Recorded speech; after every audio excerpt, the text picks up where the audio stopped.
It's right up here. Open up, man. You know, it can be a life or death, situation. Come on, man, open up. I couldn't rob stores or ordinary people because of my dad. My dad these would all be fake. He would have knocked them out of my mouth, But so I ended up robbing drug dealers.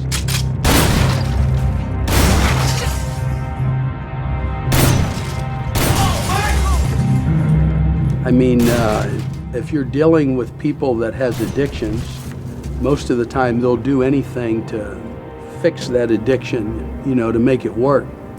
They'll end up taking a life, robbing you, or whatever they got to do, And if you have watched a movie, you've seen the first part of the movie showed me robbing drug dealers. And that was true. The first part of the movie was not amped up, A lot of people say, well, what kind of parents did he have, I had the perfect Christian parents. I grew up in the perfect family, okay?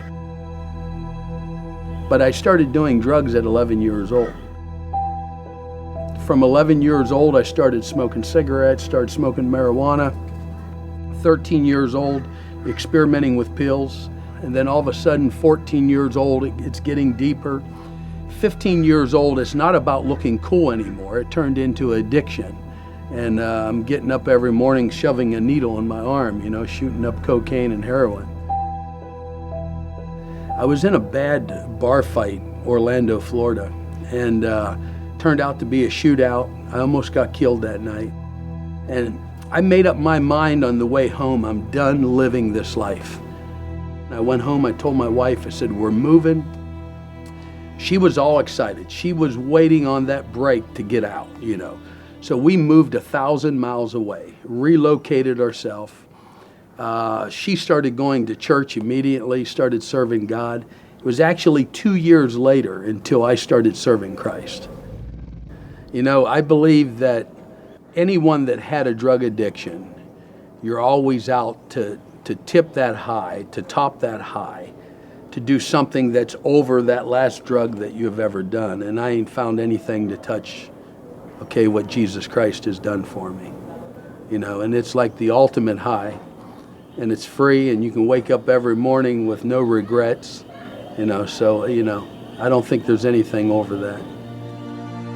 Well, I went to this graveyard in Grand Rapids, Minnesota, to look up one grave there, and when I got there, I found several graves of people that I sent there by introducing them to drugs, so it really ended up having a really strong impact on me. I realized that I hurt a lot of people, messed up a lot of lives. All around the world, there's children that are being persecuted, that are being hurt, that are being turned on to drugs. So many different things are happening to children around the world.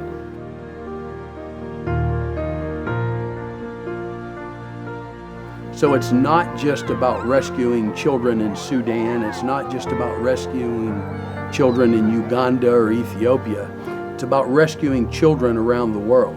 I believe that we all can do that. If we can steer one child away from drugs, we've rescued a life.